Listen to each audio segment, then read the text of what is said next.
உண்மை சம்பவம் தான் அது. நீங்க அந்த கால் ஒழுங்கு நீங்க வந்து இப்ப சென்சார் பண்ணிட்டாங்க அப்படின்னீங்க. அது உண்மையா நடந்த ஒரு விஷயம் தான். அது ஏன் சென்சார் பண்றாங்க? நீங்க அதை கேட்கறது இதுதான் கேள்வி. அதை கேட்டுக்கணுமே நீங்க. நம்ம கேட்குறோம். நீங்க இந்த படத்துல எம்ஜிஆர் அவர்கள் அப்படின்னா கருப்பு சிவப்பு வெள்ளை அப்படின்னா எம்ஜிஆர் தான். இந்த படத்துல நாங்க வந்து எம்ஜிஆர்னு எங்கெல்லாம் பெயர் வருதோ அதுல கருப்பு சிவப்பு வெள்ளையை பயன்படுத்தியிருக்கோம். எம்ஜிஆர் வந்து இன்னைக்கு கட்சி தாண்டி போயிட்டார். உண்மை தானே? கட்சி தாண்டி எல்லாரும் ரசிக்கிற இடத்துல இருக்கிற ஒரு நபராக இருக்கிறது. அப்படி இருக்கும் பொழுது ஏன் நான் எம்ஜிஆர் நான் அந்த இடத்துக்கு சொல்கிறேன்னா அதுக்கு நான் விளக்க சொல்கிறேன். ஆனால் சென்சாரில் என்ன பண்ணுறாங்கன்னா அந்த கருப்பு சிவப்பு வெள்ளையை எடுத்துருங்கன்றாங்க.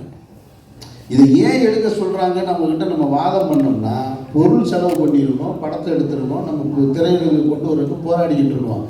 என்ன போராடினாலும் சென்சாரில் என்ன முடிவு எடுக்கிறாங்களோ அவங்க தான் இறுதி முடிவு. இதே வந்து மலையாள படத்தில் பார்த்தீங்கன்னா அங்கே வந்து கம்யூனிஸ்டோடைய கொடி சின்னம் எல்லாமே அலோவ் பண்ணுறாங்க. இந்த பத்திரிகையாளர் சந்திப்பிலேயே மிக சரியான கேள்வியாக நான் இதை பார்க்குறேன். ஏன்னா ஏன் பொலிட்டிக்கல் சட்டையர் படம் இங்கே வர்றதில்லைன்னா சென்சார் தான். அதுதான் ப்ராப்ளம். நீங்கள் சொன்ன மலையாள படத்தை நானும் பார்த்துருக்கேன். அந்த மலையாள படத்தின் துவக்கத்திலேயே கண்ணனூர்ன்ற ஒரு கண்ணனூர்ன்ற ஏரியாவில் ஒரு கர்ஃப்யூவிலேருந்து தான் கதை தொடங்கும். கர்ஃப்யூவிலேருந்து கதை தொடங்கும். கர்ஃப்யூவில் என்ன நடக்கும்னா ஒரு ஆர்எஸ்எஸ் பிரமுகர் கொல்லப்பட்டிருப்பார், கம்யூனிஸ்டால் கொல்லப்பட்டிருப்பார். இப்படி ஒரு கதையை தொடங்கி என்று முடியும் போது மீண்டும் ஒரு கர்ஃப்யூவில் முடியும். அப்படியான அரசியல் படங்களுக்கு அங்கே சென்சார் எளிதாக கிடைக்கப்படுகிறது. காங்கிரஸ்ன்ற வார்த்தை இப்போ இல்லை, 20 வருஷத்துக்கு முன்னாடியே அவங்க காங்கிரஸ்னால நாங்கள் எவ்வளோ கஷ்டப்பட்டோம் தெரியுமா? ஆமாம், நீங்கள் கம்யூனிஸ்ட் இப்படி சொல்லி தான் நீங்கள் மட்டும் நல்லா இருக்கீங்க. இது போல வசனங்கள்லாம் 20 வருஷத்துக்கு முன்னாடியே நான் மலையாள படத்தில் கேட்டிருக்கேன் நான். இப்போ வரைக்கும் அங்கே இருக்கக்கூடிய அரசியலும் அப்படி தான் இருக்குது. அரசியலும் அப்படி தான் இருக்குது. பொது மேடைகள் அப்படி தான் கலந்துக்கிறாங்க. சென்சாரும் எளிதாக கொடுக்கப்படுது. இங்கே மட்டும்தான் எதுவுமே சொல்லக்கூடாது. அப்போ இதை எதிர்த்து போராடக்கூடிய இடத்துல அமைப்பு இருக்கணுமே தவிர ஒரு தனிப்பட்ட படத்தை எடுத்து போய் சண்டை போட முடியாது. அப்போ அவங்க என்ன சொல்கிறாங்கன்னா கருப்பு சிவப்பு எம்ஜிஆர் கலரை எடுத்துருக்கேன்றாங்க. கலரை எடுத்துட்டா எம்ஜிஆர் மாறி போகிறான். நான் கேட்குறேன், எம்ஜிஆர்ன்றது அந்த முகம்தான். அப்போ எடுத்தாச்சு. அப்போ நீங்கள் சொல்கிறது மாதிரி இந்த வசனங்களெல்லாம் நீங்கள் சொல்கிறாங்க, இல்லை ஒருத்தவங்களை காயப்படுத்துது அப்படின்னா சரி ஓகே எடுத்துருங்க, எதுக்கு போட்டு மல்லு கட்டிக்கிட்டு நம்ம அதை தாண்டிய ஒரு விஷயம் எங்கேயோ ஒன்று நமக்கு பக்கத்தில் இருக்குல்ல அப்படின்னு காம்ப்ரமைஸ் தான் பண்ணுறோம். முழுமையாக அரசியல் சட்டையர் படத்தை எடுக்க முடியாததுக்கு காரணம் சென்சார் போர்டுன்றதை நீங்கள் விளைவிக்கணும். நான் குற்றமாக சொல்லலை, அவர்கள் அதை புரிஞ்சுக்கணும். அவர்களால் எடுக்க முடியலன்னா இதெல்லாம் நீங்கள் அவங்க எடுத்து இது வந்து நான் மௌனம் பேசி நீங்கள் சொன்னது தான் இப்பவும் சொல்கிறேன். வெண்ணெய்ன்ற வார்த்தையை வந்து வெட்ட சொன்னாங்க. அதை தாண்டின வார்த்தைகள்லாம் வேறு படத்தில் வந்திருக்கு. அப்போ ஒவ்வொரு காலகட்டத்தில் சென்சார் அதிகாரிகள் இருக்கிறவங்க அவங்களுடைய மனநிலையெல்லாம் சேர்ந்து தான் பிரதிபலிக்கும். அவங்களுடைய தத்துவம் அவங்களுடைய சித்தாந்தம் சேர்ந்து தான் படத்தில் வரும். அதனால் அதுக்கு காரணம் நம்ம கிடையாது. நம்ம இன்னும் நிறைய பேச தயாராக இருக்கோம், இன்னும் வைக்கிறதுக்கு தயாராக தான் இருக்கோம். பிரபாகரன் அவர்களுடைய சீருடையோடு இருந்த படம் சென்சார் செய்யப்பட்டிருக்கு இந்த படத்தில். அதில் என்ன இருக்குது? பிரபாகரன் அவர்களால் அப்படி தான் தெரியும். அவர் வந்து அந்த சீருடையோடு இருக்கிறது தான். அதை மறைக்கணுன்றாங்க. சரி மறைச்சாச்சு போங்க. அமீர் சார், நீங்கள் சொன்னீங்க சென்சாரில் நிறைய விஷயம் பண்ணுறாங்க, எல்லாத்தையும் தடுக்க போகிறாங்கன்னு சொல்கிறீங்க. ஆனால் பின்னாடி பார்த்தீங்கன்னா ஃபுல்லாக காவியை தான் இருக்குது, அந்த கொடி ஃபுல்லாகவே. அதை ஏன் சென்சார் பண்ணலை? நீங்கள் திரும்பி பாருங்கள், ஃபுல்லாக காவி தான் இருக்குது, ஒயிட்லாம் கிடையாது. அது காவி சரி இருக்குது சார், சொல்லி ஒரு சரி நான் சொல்ல அது இங்கே ஃபைனல் அவுட்டில் வந்துருக்குது காவி. இல்ல அப்படி கேட்கப்படல. என்னன்னா 3 கலர் அதுல ஒரு நடுவுல ஒரு கலர் இல்ல சார், என்னன்னா காவி தான் பிரதானமா தெரியுது அதுல. சரி, அதை மட்டும் தூக்க விட மாட்டாங்க. ஏன்னா இப்போதைக்கு அவங்க தான் ஆளுங்க மெயின்ல இருக்காங்க. ஸோ அதனால தான் வந்து இவங்க எல்லாத்துக்கும் வந்து ஈஸியா சரி காவி. ஏன்னா அவங்க வந்து திருவள்ளுவருக்கே காவி போட்டுங்க அவங்க, அதுக்காக தான் ஃப்ரீயா விட்டாங்களோ அந்த ஆங்கிள் நான் யோசிக்கிறேன். அது போல காவி கிடையாது. கிரிக்கெட் அவர் சொல்ற மாதிரி கிரிக்கெட் ஜெர்சியை மாத்திட்டாங்க. மேல ஆரஞ்சு கரெக்டா இருக்கு. ஜாதி இல்லாம அரசியல் இல்லாம இவ்வளவு சூழ்நிலைகள் இருக்கு. அப்ப எந்த சாசன மாதிரி நீங்க இவ்வளவு டீட்டெயிலா காமிச்சவங்க ஜாதியை பத்தி ஒரு பொலிட்டிக்கல் சட்டையை கூட பண்ணதில்லை. இந்த ஜாதி இந்த மதம் அந்த மாதிரி கூட பொலிட்டிக்கல் சட்டை பண்ணதில்லை. இந்த படத்துல அந்த மாதிரி இருக்குமா? இல்லை அப்படிலாம் பண்ண முடியாது. ஜாதியை வச்சுலாம் முதல்ல நம்ம அரசியல் இருக்குல்ல, ஜாதியை வச்சு அரசியல் செஞ்சிருக்கிறது தான் நம்ம மாமன்னன் பார்த்தோம். அது பொலிட்டிக்கல் சென்டர் கிண்டல் அடிக்க முடியாது இல்லையா? நம்ம நான் உங்களுக்கு புரிஞ்சுக்கிறதுக்காக சொல்கிறேன். புரிஞ்சுக்கிறதுக்காக, இது யாரையும் காயப்படுத்துறதுக்கு நீங்கள் கேட்டது. இப்போ ஒரு வசனம் இருக்குது, இவர் ஒரு காவல்துறை அதிகாரியாக இருக்கார், ரொம்ப நான் ஒரு பொறுப்பில் இருக்கேன், உயர் பொறுப்பில் இருக்கேன், இவரை நான் கேவலப்படுத்துறேன்னா எப்படி நான் கோட்டாவில் வந்தியா அப்படின்னு கேட்டால் நீங்கள் கேட்டது அதுதான். புரியுது உங்களுக்கு? நீ என்ன கோட்டாவில் வந்தவனா அப்படின்னு கேட்டால் இல்லை நான் மெரிட்டுன்னு சொல்கிறேன்னு வச்சுக்கோங்க. அதுதான் நீங்கள் கேட்குற ஜாதிய அரசியல் இருக்குது. அப்படி நம்ம போய் அந்த மாதிரிலாம் இந்த படத்தில் எதுவுமே இல்லை, அப்படி பண்ணவும் முடியாது. ஏன்னா ஒரு பராசக்தி வந்தது போல உள்ள காலகட்டம் இப்போ இல்லை. அன்றைக்கு இருந்த விமர்சனங்கள் அதையெல்லாம் சென்சார் செய்யப்பட்டு தணிக்கை செய்யப்பட்டு பொதுவெளிக்கு வந்தது. இன்னைக்கு யாரையாவது ஒரு பெயர் எங்கேயோ ஒரு படத்தில் வந்ததுன்னு நினைக்கிறேன் நான். எந்த படம்னு எனக்கு நினைவில்லை. ராக்கெட் ராஜான்ற ஒரு பேர் ஒருத்தர் வச்சுருந்தாரு. உடனே ஒருத்தர் எங்கள் கட்சியோட தலைவரை சொல்கிறாங்க, சிறுத்தையா எங்கள் தலைவர் பேரை வச்சுருக்காங்கன்னு சொல்லி அதுக்கு தடை கேட்டாங்க. இப்படி எங்கேயோ ஒன்று வக்கீல் ஒரு இடத்துல நின்று ஒரு இடத்துல ஏதோ தவறு செய்கிறாருன்னா உடனே வக்கீல்கள் சங்கம் அந்த படத்துக்கு தடை கேட்குறாங்க. ரொம்ப மாறிடுச்சு. இப்போ முன்ன மாதிரி இல்லை. தமிழ்நாட்டில் மட்டும்தான் இந்த பிரச்சனை. ஹிந்தியில் இதெல்லாம் இல்லை. ஹிந்தியில் இதெல்லாம் தாண்டி வேறு படங்கள் வந்துக்கிட்டு இருக்கு, மலையாளத்தில் வந்துக்கிட்டு இருக்கு. தமிழ்நாடு மட்டும் ஏன் இப்படி இதில் சிக்கி சின்னாபின்னமாக போயிருக்குன்னு இப்போ வரைக்கும் யாருனாலும் விட கண்டுபிடிக்க முடியலை. இதை தீர்ப்பதற்கான முயற்சியில் தமிழ் சினிமாவை சார்ந்தவர்களும் இல்லைன்றதை மறக்க முடியாது ஒன்று. அதான் சார் இப்போ படம் பண்ணிருக்கீங்க, தொடர்ச்சியாக உயிர் தமிழுக்கு மட்டுமே டோட்டலாக அவ்வளோ ப்ரொமோஷன் பண்ணிடுறீங்க. அடிக்கடி 2 நாளைக்கு ஒரு வாட்டி ப்ரெஸ் மீட்டு சீமானை பார்க்குறாரு. என்ன காரணம்? சரி, தேட்டர் உங்களுக்கு கிடைக்கலையா? என்ன உயிர் தமிழுக்கு தமிழ்னாவே பிரச்சனை, அதுக்காக உங்களுக்கு பிரச்சனை கொடுத்துனே இருக்காங்களா? அதெல்லாம் ஒரு பிரச்சனை இல்லை. அதை தான் நான் சொன்னேன். போன ப்ரெஸ் மீட்டில் நான் சொன்னேன், ஒரு தயாரிப்பாளர் பின்னாடி இருந்து நிறைய சங்கடங்களை கொடுத்துட்டாரு. கடைசி வரைக்கும் சொல்ல மாட்டேங்க ஒரு பேர். இப்போ சொல்கிறேன். வேணாம்மா, வேணாம் வேணாம் வேணாம் வேணாம் வேணாம் வேணாம் கடந்து போயிடுவோம். இன்னொரு ப்ரெஸ் மீட்டில் நம்ம டீட்டெயிலாக நம்ம சொல்லலாம்.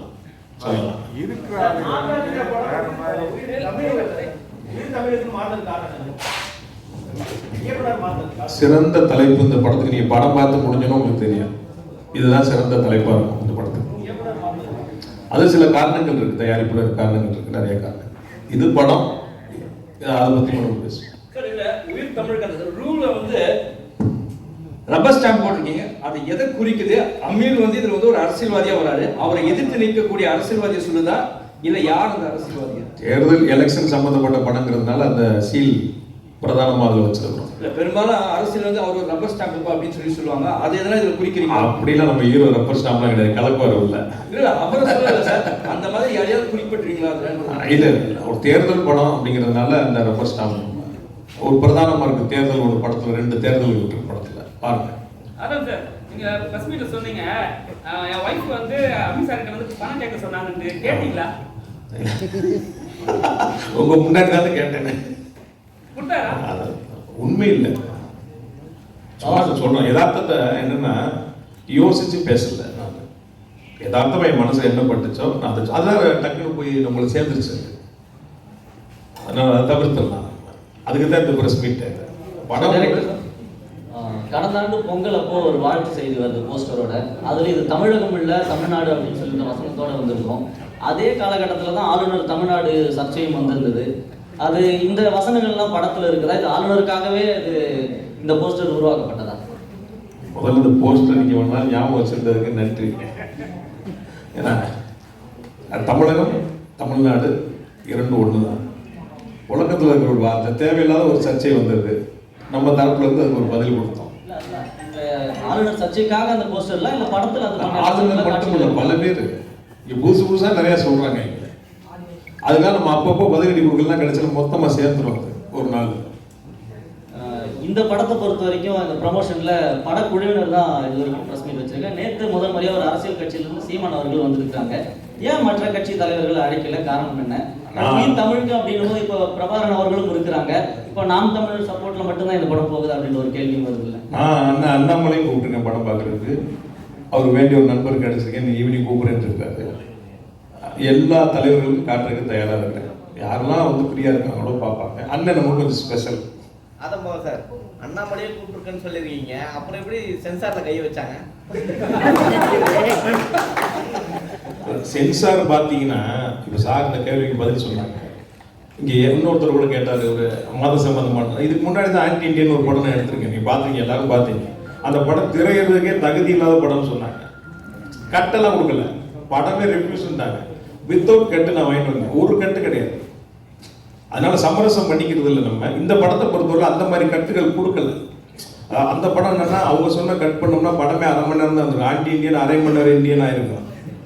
இந்த படத்தில் அந்த மாதிரி கதையை பாதிக்கிற மாதிரியான கட்டுகள் இல்லை. சுவாரஸ்யமான சில விஷயங்கள் இருந்தது, நம்ம சரி பண்ணிடல. எல்லாத்துக்கும் நான் கோர்ட்டுக்கு போக முடியாதுல்ல. இங்கே இருந்து இன்னொரு 6 மாதம் ஆயிரம் போய் கோர்ட்டுக்கு போய் நம்ம போய் வாங்கிட்டு வர்றதுக்கு. அதனால சமரசம் பண்ணிக்கிட்டோம். அதான் சார் சொன்ன மாதிரி சென்சார் போடுங்கிறது ஆல் ஓவர் இந்தியாவுக்கு ஒன்று தான். ஆனால் மாநிலத்துக்கு மாநிலம் அது வேற மாதிரி நடந்துக்குது. ஆன்டி இந்தியன் வந்து நல்ல லாபகரமான ஒரு மூவியா சார்? ஆமா. ஆக்சுவலா எல்லாருமே சமூக வலைதளத்துல ஒரு சில கொஞ்சம் தோல்வி இருக்கு, அவங்க ஊடகத்துல பேசிட்டு இருக்காங்க. உங்க லைன் மாதிரி சொல்லுங்க, ஆன்டி இந்தியன் வந்து ப்ராஃபிட்டான படம், வெற்றி படம். அது அவர் மேல இருக்கிற விமர்சனத்தினால சொல்லுவாங்க. சார் இந்த வீக் வந்து நிறைய படம் ரிலீஸ் ஆகுது சரிங்களா? இந்த படம் வந்து எப்படி மக்கள்ல போய் சேரும்? ஏன்னா நிறைய படம் ஒரு 7-8 படம் ரிலீஸ் ஆக போகுது. இந்த படத்துல எத்தனை தேட்டர்கள் கிடைச்சிருக்கு, எப்படி எத்தனை மக்கள் போய் சேர்க்க போறீங்க? 250 ஸ்க்ரீன் பிளான் பண்ணியிருக்கோம். இப்போ வரைக்கும் ஒரு 180 ஸ்க்ரீன் நமக்கு கன்ஃபார்ம் ஆயிருக்கு. இன்னும் போட்டுட்டு இருக்காங்க, நாளைக்கு தான் அது தெரியும். ஏன்னா ஒரு படம் இப்போ வந்து 2 படம் தான் வருது, 7-8லாம் இல்லை. சீனியர் படம் வருது, சின்ன படங்கள் 2 படம் தான் மெயினாக. சின்ன படம் கண் தெரியாது, அதெல்லாம் இல்லை. எல்லா படமும் வரணும். அன்னைக்கு சொன்னேன், எல்லா படமும் வரணும், எல்லா படமும் ஓடணும். அப்போதான் இண்டஸ்ட்ரி நல்லா இருக்கும். நீங்க ஆடியோ லான்ச்ல இந்த படம் அதாவது ஸ்டேட் கண்ட்ரிக்குலாம் விற்கிறதுக்கு ரொம்ப பிரச்சனை பண்றாங்கன்னு சொன்னாங்க. இப்போ அந்த பிரச்சனை தீர்ந்துச்சா இல்லை இன்னமும் பிரச்சனை பண்ணிட்டு இருக்காங்களா? பிரச்சனை பண்ணிக்கிட்டு தான் இருக்காங்க. அதெல்லாம் தாண்டி தான் ரிலீஸ். இந்த ரிலீஸுங்கிறது ஒரு துணிச்சலான முயற்சி தான். இல்ல உங்களுக்கு அந்த ஆடியோவும் என்கிட்ட இருக்கு, பதிவா இருக்குன்னு சொல்றீங்க. ஆமா. அதை வெளியிடுறதுக்கு ஏன் தாங்கிட்டு இருக்கீங்க? அதுதான் இன்னொரு சந்தர்ப்பத்தில் சொல்லலாம். இது என்னன்னா நல்லா இருக்காது நான் நினைக்கிறேன். பெரிய தயாரிப்பாளர் அவர் பெரிய பெரிய படங்கள் பண்ணிக்கிட்டு இருக்காரு. தேவையில்லாத ஒரு சங்கம் நிறைய பேசியிருக்காரு. அதில் வெளியிடுற அளவுக்கு இல்லை, ரொம்ப அநாகரிகமாக நிறைய பேசியிருக்காரு. பெரிய சங்கடம் வரும். எல்லா பத்திரிகையாளரும் கேள்வியை மொத்தமாக எழுதி உங்கள்கிட்ட கொடுத்துருவாங்க. நீங்கள் 2 பேர் மட்டும் வச்சுக்கோங்க. அவங்களோட கேள்வி அமைச்சர் வைப்னு ஒன்று தான் இருக்கு சார். மூவி பார்க்கும்போது மக்கள் வந்து ஆடியன்ஸ் வந்து என்டர்டைன்மெண்டாக தான் ஆடியன்ஸ் கொடுக்குறாங்க. ஸோ அப்படி இருக்கும்போது இது வந்து முழுக்க அரசியல் சம்பந்தப்பட்ட படம். A to Z ஆடியன்ஸ் எப்படி பார்ப்பாங்க நீங்கள்? இல்லை, என்டர்டைன்மெண்ட் இருக்கு. இது வெறும் அரசியல் படம் கிடையாது, பொழுதுபோக்கு இருக்கு. அண்ணாச்சி பண்ணுற காமெடி இருக்கு, கஞ்சா கருப்பு பண்ணுற காமெடி இருக்கு, 2 பாடல் காட்சி இருக்கு, 2 சண்டை காட்சி இருக்கு. அதனால் இது ஒரு பொழுதுபோக்கு படம் தான். அரசியல் சட்டையில் ஒரு ட்ரை பண்ணியிருக்கு. ஒர்க் அவுட் ஆகுதா இல்லையான்னு நாளைக்கு நீங்கள் பார்த்துட்டு சொல்லுங்கள். படம் ஃபுல்லாக ஒயிட் ஷர்ட்டில் வரீங்க, ஹீரோயின் வந்து பிளாக் வந்து பிளாக். 2 பேரும் பேசி வச்சோம். நான் உள்ளே வந்தது எதேச்சியாக கேட்டேன், உங்களுக்கு தெரியுமா அந்த ட்ரெஸ் போட்டு வந்ததுன்னு ஹீரோயினை கேட்டேன். அப்போ எனக்கு தெரியாது, இன்னைக்கு அமீரனும் பிளாக் ட்ரெஸ் தான் போட்டுருக்காரு, உங்களுக்கு தெரியுமா? இல்லை தெரியாது. 2 பேர் வர்றீங்க, கண்டிப்பாக அதை ஒருத்தங்க கேள்வியாக கேட்பாங்கன்னா அதுதான் நீங்கள்.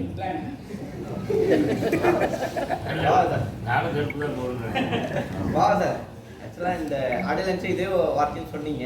இந்த படம் முடிச்ச உடனே ஒரு 20 நாள் கால் ஷீட் தரேன் அப்படின்னு ஒரு பெரிய நடிகர் சொன்னாருன்னு சொன்னீங்க. அது அண்ணனா தம்பியா? நீங்க நினைக்கிற அண்ணனும் இல்லை, தம்பியும் இல்லை. நீங்க சுத்தி எங்க வர்றீங்கன்னு எனக்கு நல்லா தெரியுது. எனக்கு நான் இன்னொரு பிரஸ் மீட்ல சொல்றேன். ரிலீஸ்க்கு அப்புறம் கண்டிப்பா நான் சொல்றேன். சார் சீமான் வந்து ஸ்பெஷல் நீங்க இது ஒரு அரசியல் படம், தினி காமெடின்னு ஒரு படம். அவர் ஏதாவது நடிக்க வச்சிருக்கீங்களா? சீன்ல வந்திருக்காரா? அண்ணனுடைய வசனங்கள் நிறைய படத்துல இருக்கு. அதான் சொன்னேன், நான் பேசுறதெல்லாம் இருக்கடா அப்படின்ட்டாரு. அண்ணே உண்மையை தானே பேசுறீங்க, இருக்கிறது தானே பேசுறீங்க. அதுதான் அவரு பெருசா என்ஜாய் பண்ணார். அதான் போன் பண்ணிருக்காரு சார். இல்ல அண்ணன் ரொம்ப சார் சொன்ன மாதிரி அமைதிப்படையுடைய உருவாக்கத்துல அண்ணன் இருந்திருக்காரு. எனக்கும் அவருக்குமான உறவு இங்கே நான் தெளிவுபடுத்த வேண்டியது இருக்கு. பல நேரங்களில் அரசியல் தளத்தில் அவர் ஒரு கருத்து, நான் ஒரு கருத்து இல்லை, அவருடைய கருத்துக்கு எதிர்கருத்து முதல்ல எங்கிட்ட இருந்து வரும். இது மரணிக்கிறது வரைக்கும் இப்படி தான் இருக்கும். அவர் ஒரு கருத்து எனக்கு உடன்பாடு இல்லாத ஒரு கருத்தை வரும்போது எதிர்கருத்தை நான் வைப்பேன் நான். ஆனால் உறவாக எனக்கும் அவருக்கும் அண்ணன் தம்பி தான். அதுவும் வர்ணிக்கிற வரைக்கும் புரியதாக இருக்கும். அதை பலமுறை சொல்லிட்டோம், அவரும் சொல்லிட்டாரு, நானும் சொல்லிட்டேன். ஆனால் கட்சி சார்ந்த தம்பிகளுக்கு அது இன்னும் போய் சேரலை. அவங்க என்ன நினைக்கிறாங்கன்னா, அந்த கட்சியில் இருந்து நான் ஏதோ உறுப்பினராக இருந்து பெரிய பொறுப்பில் இருந்து அந்த கட்சியெலாம் நான் புகழடைந்து அதுக்கப்புறம் வெளியில் வந்து எதிர்கருத்து சொல்வது போல் நினச்சிட்டு இருக்காங்க. அது அதாவது ஒரு முறை நான் போடலை, 4 தடவை போட்டிருக்கேன். அது அவருக்கு தெரியும். ஒரு முறை போடலைன்னு நான் தானே சொல்கிறேன். அப்போ ஏன்னா என்னுடைய தேவையை சொல்லுங்க. அரசியல் என்பது காலத்தின் தேவைதாங்க. நம்ம எவ்வளோ முறை சொன்னாலும் திரும்ப திரும்ப இதுதான் சொல்ல முடியும். முகலாயர்கள் ஆட்சி செஞ்சுக்கிட்டு இருக்கும்போது இங்கே திராவிட அரசியல் தேவைப்பட்டதா சொல்லுங்கள்? தமிழ் தேசிய அரசியல் தேவைப்பட்டதா? வெள்ளையர்கள் ஆட்சி செஞ்சுக்கிட்டு இருக்கும்போது என்ன அரசியல் தேவைப்பட்டது? சுதந்திரம் தான் அரசியல் அன்னைக்கு. அப்போ சுதந்திர இந்தியாவுக்கு பின்னாடி தான் திராவிட அரசியல் தேவை இருக்கு. அப்போ திராவிடம் ஒன்று முழுமையாக தங்களுடைய பணியை சரியாக செய்யாமல் போனால் தான் தமிழ் தேசிய அரசியல் இங்கே மேலோங்கி நிற்கும். அப்போ காலத்தின் தேவை தான் ஒரு அரசியலை முடிவு பண்ணுதே தவிர தப்பு ரைட்லாம் சொல்லவே முடியாது. அப்போ நான் எதன் பக்கம் நிற்கிறேன்னா என்னை முதல்ல பாதுகாக்கிறதுக்கு நான் நான் நான் என்னத்தனை அரசியலை பேச முடியும். என்னையவே பாதுகாக்க முடியாத அரசியல் எதுக்கு அரசியல்? அந்த இடத்துல சின்ன சின்ன முரண் வரும், அவ்வளோதானே தவிர அவருக்கு எப்பவும் நான் ஸ்பெஷல் தான், எனக்கு அவர் ஸ்பெஷல் தான். அதில் ஒரு மாற்றம் இருப்பாங்க. சீரியஸாவே பேசுறீங்க, ஜாலியா வந்து சீரியஸா பேசுறீங்க. அவரு சீரியஸா பதில் சொல்லிக்கிட்டு இருக்காரு. அதை விட நான் ஒன்று சொல்றேன், நான் ஒரு நாள் ரூம்ல இருங்க, நான் ஒரு விஷயம் சொல்றேங்க. ஒரு நாள் நானும் அவனும் ப்ரொடியூசர் ரூம்ல படுத்துருந்தோம். அப்போ சொல்லிட்டு இருக்கும்போது, தலைவா நம்ம மட்டும் இந்த படம் எடுக்கலன்னா இதுக்கு செலவழிச்ச பணத்தை அந்த ரூம் பூரா அடிக்க அது மேலே படுத்துருக்கலாம்ல தலைவா அப்படின்னு சொன்னாங்க. அவங்க நண்பா நம்ம அதையே பண்ணியிருந்துருக்கலாம் போட்டுருக்கு. இவ்வளோ கேள்வி கேட்பாங்கன்னா எதுக்கு இதை சொல்கிறேன்னா, அவ்வளோ பிரம்மாண்டம் இருக்குது படத்துக்குள்ள. ஒவ்வொரு ஃப்ரேமும் செலவு பண்ணுறதுக்கு ஒரு நாள்லாம் ஒரு ஷூட்டிங்கு 2 பக்கமும் கிட்டத்தட்ட ஒரு 2000 பேர் ஜூனியர் ஆர்டிஸ்ட்டு, ஆட்டம் மயிலாட்டம் எல்லாம் வச்சிருந்து அன்னைக்கு எங்களுக்கு ஷூட்டிங் பெர்மிஷனில் ஒரு பிரச்சனை. டோட்டலாக ஷூட் பண்ணவே முடியல. சாயங்காலம் 2 போர்டுக்கு மட்டும் க்ளோஸ்அப் எடுத்துட்டு அன்னைக்கு பேக்கப் பண்ணி இது மாதிரி 2-3 நாள் நடந்தது. நான் அப்போ போய் நமக்கு வைத்தறிச்சு தாங்காம, ஏன்னா நான் அவனை எவ்வளோலாம் கஷ்டப்பட்டு சுற்றிருக்கோன்னு எங்களுக்கு தெரியும். கஷ்டப்பட்டுன்னா சினிமாக்குன்னு வந்துட்டா எவ்வளோ பெரிய ப்ரொடியூசரும் கஷ்டப்பட்டு தான் ஆகணும். அந்த கஷ்டங்களை 2 பேருமே அனுபவிச்சிருக்கோம். அப்போ நான் சொல்கிறேன், இவ்வளோ செலவாயிட்டு இருக்கு, இவ்வளோ இதாகிட்டு இருக்கு, கொஞ்சம் கூட பயப்படாமல் நீ பாட்டுக்கு இப்படி செலவு பண்ணுறேப்பாவா, ஏதாவது கொஞ்சம் என்னன்னு கரெக்டாக பாரு, பெர்மிஷன் கிடைக்கிறீங்க முன்னால் பார்க்கணும். நான் மனத்தில் ஒருத்தர் நம்புகிறோம், சொல்கிறோம், கிடைக்கல, என்ன பண்ண முடியும்? சரி விடுங்க. அதுக்காக படத்தோட குவாலிட்டியை வந்து நம்ம வந்து காம்ப்ரமைஸ் பண்ண முடியாதுல்ல. அப்படி ஒரு தைரியமான ப்ரொடியூசருக்கு முதல்ல வந்து நல்லா இருந்தாப்புலன்னா தமிழ் சினிமா நல்லா இருக்கும். அடுத்தடுத்து படங்கள் பண்ணுவாங்க. இந்த படம் ஓடுறது வந்து இந்த படத்தோட போறதுல ஒரு தைரியமான ப்ரொடியூசர் இந்த இண்டஸ்ட்ரிக்கு அப்படி ஒரு டேரக்டர், அவன் கிரியேட்டரா எவ்வளோ பெரிய கிரியேட்டருங்கிறது எனக்கு தெரியும். மற்ற எல்லாருக்கும் யாருக்கு தெரியுதோ இல்லையோ அவனோட அத்தனை கதையும் எனக்கு தெரியும். அவன் எவ்வளோ கிரியேட்டிவிட்டியான ஆளு அப்படிங்கிறது எனக்கு தெரியும். அந்த கிரியேட்டிவிட்டிக்கு நானெல்லாம் வந்து சமயத்தில் கிடைச்ச சரி காம்ப்ரமைசிங்காவது சில விஷயம் பண்ணுவேன். அவன் காம்ப்ரமைஸே ஆக மாட்டான். ஏன்னா நாயகர்கள் அவன் தான் கோடாட்டு. அந்த படத்தோட பிரம்மாண்டத்துக்கு அவன் ஒரு காரணம். நிறைய வந்து செலவு பண்ண இடங்கள்ல செலவு எடுத்து வைக்கிற கூட தலைவா படம் பண்ணாதான் இந்த ரிச்னஸ் இருக்கும், நீங்க சொல்லுங்க அப்படின்னு சொல்லி அப்படி வந்து ஒர்க் பண்ற படத்துலயும் அந்த மாதிரி பிரம்மாண்டம் காட்டணும்னு நினைக்கிறாரு. இன்னைக்கு வந்து அவரோட படத்துலயும் ஒவ்வொரு இடத்துலயும் வந்து படத்தோட ஒவ்வொரு சீன்லயும் பாத்தீங்கன்னா குறைஞ்சது ஒரு அரசியல் படம்னா எவ்வளவு பேர் இருக்கணும்? ஒரு 500 பேர் 1000 பேர் இருக்கணும். டேரக்டர் ஒவ்வொரு இடத்துலையும் வந்து ஒரு டேரக்டரை காம்ப்ரமைஸ் ஆகாம அவ்வளோ பேரையும் போட்டு எடுக்கணும். அங்கே தயாரிப்பாளராகவும் இருக்கணும், டேரக்டராகவும் இருக்கணும். ரெண்டையும் வந்து காம்ப்ரமைஸ் பண்ணாம இந்த படத்தில் ஒர்க் பண்ணியிருக்காங்க. அந்த படத்தோட எல்லா பிரம்மாண்டத்தையும் தாண்டி படத்தோட விஷுவலைசிங்ல காமெடி படம் இது, அவ்வளோதான். செம்மையா ஒர்க் அவுட் ஆயிருக்கும். வெறும் அரசியல்ல மட்டுமே சொல்லிட்டு இருக்கு. அரசியல் வந்து மேம்புக பூசப்பட்ட ஒரு சாயந்தானே தவிர அதுக்குள்ள ஒரு செம லவ் இருக்கு. அந்த லவ்வை பேஸ் பண்ண அரசியல் தான் அது. வந்து நீங்க படத்தோட விஷுவல் பாத்தீங்கன்னா தெரியும், என்ஜாயபிளான ஒரு படம். உங்க கேரக்டர் உங்க வாய்ஸ்னாவே அவ்வளோ இதுவாக யூனிக்காக இருக்கும், அவ்வளோ நல்லா இருக்கும் டைலாக்லாம். பட் ஆனால் கொஞ்ச நாளாக தெரியல, திடீர்னு பார்த்தா உயிர் தமிழுக்கு வரீங்க. அதில் அரசியல் தலைவராகவும் வந்திருக்கீங்க. எந்த தலைவரை நினைச்சு டைலாக் டெலிவரி பண்ணுவீங்க? அதிமுக திமுக? இதுக்கு பேர் தான் ஜாலியா மம்பளை இழுத்து விட்டு நம்ம ஏதாவது தெருவில் பார்க்குறேன் நம்ம யாராவது பேசுவோம்ல, யாராவது அமீரன் தான் சொல்லிட்டாரு. இல்லை அதான்ப்பா நாங்களாம் ஜாலியாக யதார்த்தமான அரசியல்வாதி தான், எவனையும் ஃபாலோ பண்ணுறது கிடையாது. இருந்துச்சு ஒரு காலத்தில் இருந்துச்சு, அவர் பெருசு இவர் பெருசு, எவனுமே பெருசு கிடையாது, எவனும் யோகியம் கிடையாது. இப்போ சென்சாரை பற்றி அண்ணன் சொன்னார், சென்சாரில் இருக்க பூரா யாரும் கட்சிக்காரனே இருக்கான், கமிட்டியில் இருக்க பூரா கட்சிக்காரங்க, அவனுக்கு தேவையான அவனுக்கு ஒரு இது பண்ணுவான். நான் வந்து ஃபஸ்ட்டு இந்த அரண்மனை கிளீன் ராசாயன் மனசில் ஒரு படம், அப்போ வந்து ராஜகீர் படம் போது கிட்டத்தட்ட வந்து ஒரு 200 வெக்காளி போட்டிருப்பாரு. வெக்காளினே சொல்லிடுவாரு. நான் ஏன் பாட்டு தாரான்னு கேட்கும்போது ஃபஸ்ட் படத்தில் ஒரே ஒரு இடத்துல வெக்காளி வச்சுருந்தேன், வெட்டுறாங்க. ஏன்னா ஏன் போன வாரம் தான் அந்த படத்தில் வந்து 200 வெக்காளி இருக்கு அப்படின்னு சொன்னேன். இல்லை அது அந்த படம், இது இந்த படம் அப்படின்னு. ஸோ அந்த மாதிரி சென்சார் வந்து நம்மளுக்கே ஸ்கிரிப்ட்லேயே அவங்க வந்து கரெக்டாக வந்து மேலே வந்து ஒரே இது வெட்டுடான்னு சொன்னால் மேலே ஒரு எல்லா படத்துக்கும் ஒரே மாதிரி கேட்ட கல்ச்சரு அது இது, கேரளாவுக்கு ஒரு சென்சார், இங்கே ஒரு சென்சார், அப்படி ஏதோ ஒரு காரணத்தை சொல்லி நம்மளை ஏமாற்றி விட்டாங்க. ஸோ அதுமாதிரி இந்த அரசியல் வந்து இப்போ யாரை ஃபாலோ பண்ணுறதுக்கு இல்லை, நம்ம மனசாட்சி நம்ம வந்து இது என்ன பண்ணுறோம். இப்போ இருக்க அரசியலை வந்து நையாண்டி பண்ணுறோம், அது பண்ணுறோம், அது பண்ணித்தான் ஆகணும். எல்லா பேரும் யோகியனே கிடையாதுல்ல, அது சொல்லித்தானே ஆகணும். அவன் வந்து இல்லை இப்படி பண்ணுறான். இப்போ சத்யராஜ் சார் வந்து எஸ்டிஎஸ் ஒர்க்கா வந்து பஸ்ஸில் வந்து தொங்கிட்டு போவார், ஒரு காலத்தில் தொங்கிட்டு போவார். அதை விஷுவல் பண்ணியிருந்தேன் தாய்மாமன் படத்தில். அவ்வளோ அப்ளாப்ஸ். ஏன்டா நீ பெரிய தலைவராக இருந்த ஆள்தான், நீ போய் வந்து பஸ்ஸில் போய் பிடிச்சிட்டு தொங்கிட்டு போகலாமா? அந்த மாதிரி அதை சொல்லும் போது வந்து நம்மளுக்கு வந்து அப்போ அதை ரசித்தோம்ல. இப்போ ஏதோ வேற ஒருத்தர் அதில் போகிறார் இதில் போகிறார் அப்படின்னு சொன்னான். நடக்கிறத நம்ம சொல்கிறோம், எடுக்கிறது அவனை எடுத்துகிட்டு போகிறான். நம்மளுக்கு நான் சொல்ல வேண்டிய நம்ம கடமை. நீ வாங்கிக்கிறது வாங்காது உடைய இஷ்டம். அது மாதிரி தான் வந்து நான் இதில் வந்து என்ன யார் நினச்சி பண்ணிக்கிறேன்னா, நான் என்னை நினச்சி தான் பண்ணியிருக்கேன். இப்படியெல்லாம் இருந்தால் நான் நல்லா இருந்து மாட்டேன். நானும் என் கேரக்டர் தான் அது. நான் ஒருத்தனை ஃபாலோ பண்ண வேண்டிய அவசியமே கிடையாது. எல்லா பேருமே யோகியனே கிடையாது, எவனும் யோகியம் கிடையாது. அதனால வந்து நான் யோகியனாக இருக்கலாம்னு சொல்லி பார்த்துட்டு நான் நினச்சிக்கிறது.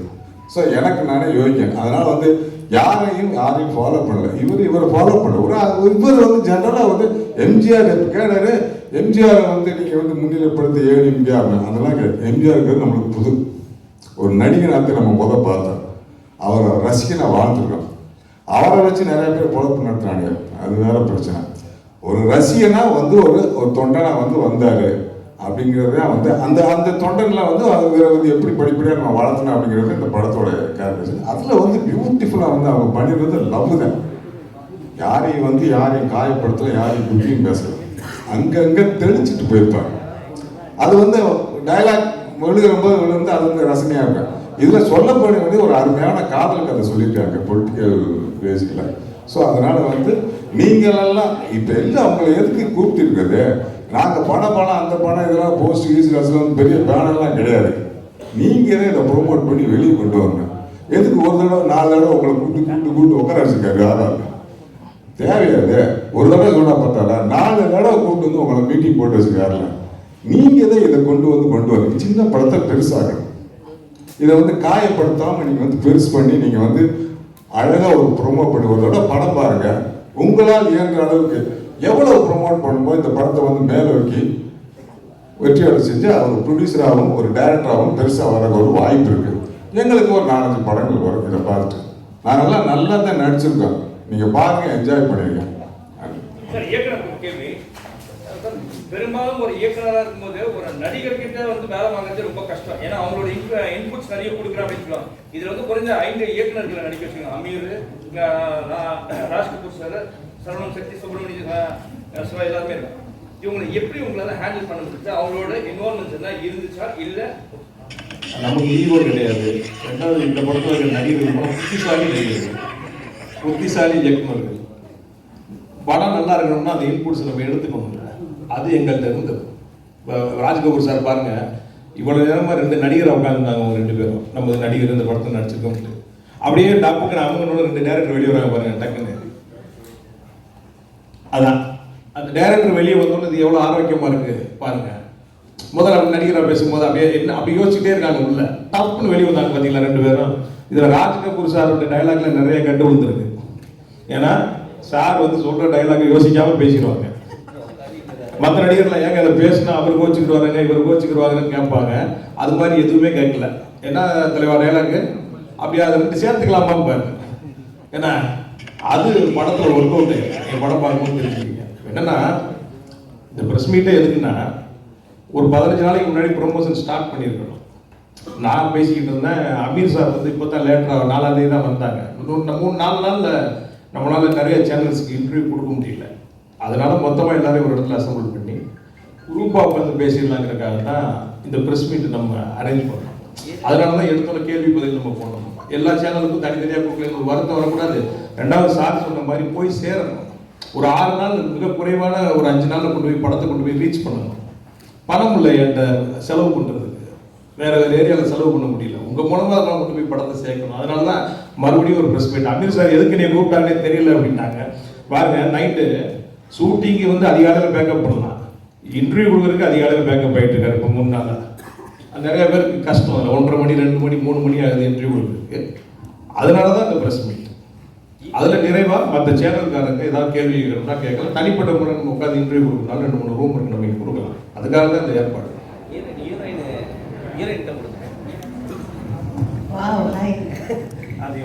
தமிழ்நாடு அரசியல் உங்களுக்கு தெரியுமா? இதுல எப்படி வந்திருக்கு? ஏன்னா இங்க வந்து பெண் தலைவர் வந்து அம்மா தான் அப்படின்வாங்க ஜெயலலிதா. உங்களை போட்டிருக்காங்க பொலிட்டிக்கல் சேட்டையில உள்ளவா இதுவா எப்படி இருந்தது அமித் சார் கூட? First of all, thank you. எனக்கு பொலிட்டிக்ஸில் இன்ட்ரெஸ்ட் இல்லை ரியல் லைஃப்பில். நீங்கள் சொன்ன மாதிரி வேர்ல்ட் ஃபேமஸாக ஒரு ஃபீமேல் பொலிட்டிஷியன்னா இங்கே சென்னையில் தமிழ்நாடு நமக்கு ஒரு இமேஜ் இருக்குது. அது மாதிரி எனக்கு பண்ண முடியல, யாருக்கும் பண்ண முடியாதான் நான் நினைக்கிறேன். இந்த மூவியில் பண்ணது டிரெக்டரும் ஸ்கிரிப்டோட விஷயம் மாதிரி தான் பண்ணியிருக்கு. ஸோ அதில் வேறு யாருக்கு ஏதாவது தோணுச்சுன்னா அது எனக்கு அதை பற்றி எதுவும் சொல்ல முடியாது. எதுக்குன்னா அது மாதிரி எனக்கு பண்ண முடியாது.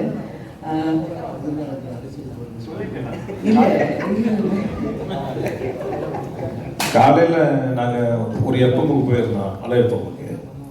அப்போ வந்து இந்த நாங்கள் போஸ்டர் ப்ரொமோஷன்லாம் பார்த்தோம், ஜீப்ல இருந்து ஓட்டெலாம் கேட்குறீங்க. உங்களை பார்க்கும்போது ஒரு தலைவி ஞாபகம் வருது எங்களுக்கு.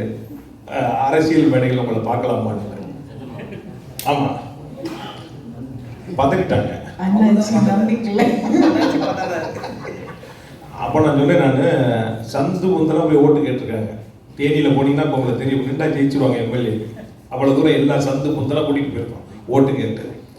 இந்த படம் வந்து அதான் நான் ஏற்கனவே சொன்ன மாதிரி ஒரு ஸ்பேஸ், ஈக்குவல் ஸ்பேஸ் இருக்குது அமீர் சார் அவங்களுக்கு. இவங்க விடலைனாலும் வேணாம்னாலும் கூப்பிடுவாங்க. அவங்களுக்கு கூட்டிகிட்டு போனால் 10 ஓட்டு வாங்கலாங்கிறது அரசியல்வாதிக்கு தோணும். காலம் தான் அது பயிற்சி. இந்த மூவியில் என்னோட கேரக்டர் ஆக்சுவலி பை எஜுகேஷன் ஒரு அனிமல் டாக்டர், வெட்டினரியன். ஸோ நான் லைஃப்ல அது பண்ண மாட்டேன். எதுக்குன்னா I already finish my studies. So அது மாதிரி ஒரு மூவிஸ்லோ டிஃப்ரெண்டான கேரக்டர்ஸ் பண்ணது நான் சொல்கிறேன், நம்பாதீங்க. உங்களுக்கு தெரியும், இதே மாதிரி இதுக்கு முன்னாடி நம்ம தமிழ் சினிமாவில் நடித்த நடிகைகள் பிரபலமானவங்களை கேட்டிருப்பீங்க, அரசியலுக்கு வர்றீங்களான்னு. வரமாட்டேன்னு சொல்லிட்டு கடைசியில் போய் சேர்ந்துருப்பாங்க. அந்த வரிசையில் வரக்கூடாதுன்னு இருக்கா? அந்த வரிசையில் வருவாங்கன்னு நான் நம்புகிறேன். ஆசைக்கு வரமாட்டேன்னு இப்போ சொல்லிட்டு இருக்காங்க. எனக்கு ஆக்சுவலி ஓட்டர்ஸ் ஐடி இல்லை, இந்தியன் சிட்டிசன் தான். இது வரைக்கும் ஓட்டர்ஸ் ஐடி எடுக்கல. நான் இதுவரையும் லைஃப்பில் ஓட் பண்ணல. நல்ல விஷயம்.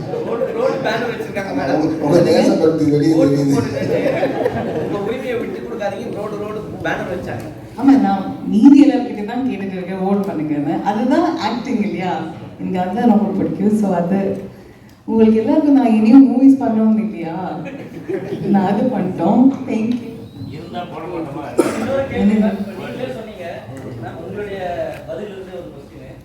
இது வந்து அரசியல் படம், உங்ககிட்ட ஓட்டர் ஐடியில நீங்க வாக்கு செலுத்த விரும்பும் ஒரு கில்ட்டி இல்லைங்களா? ஏன்னா என்ன பொலிட்டிக்கல் சட்டையா இருந்தாலும் அது ஒரு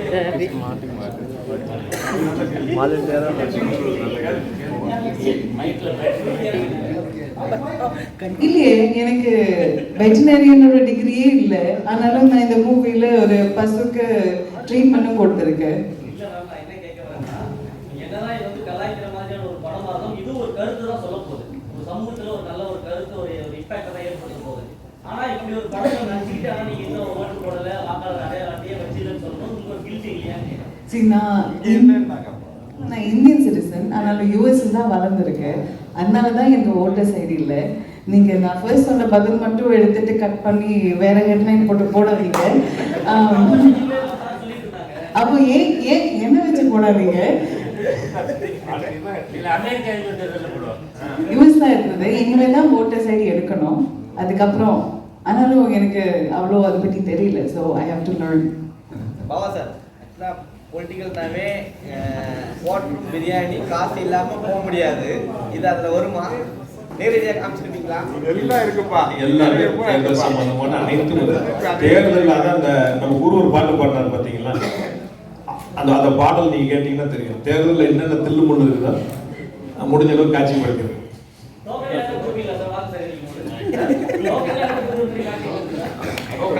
டோக்கனில் டைரெக்டாக பேமெண்ட்டே கொடுத்துருவோம். இது நல்லா வந்தது. நீங்கள் நாளைக்கு படம் பாருங்க, குறைகள் இருக்கும்.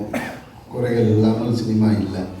அது இது மாதிரியான ஒரு என்டர்டெயின்மெண்ட் கமர்ஷியல் மூவியில் கண்டிப்பாக அங்கங்கே இருக்கும்.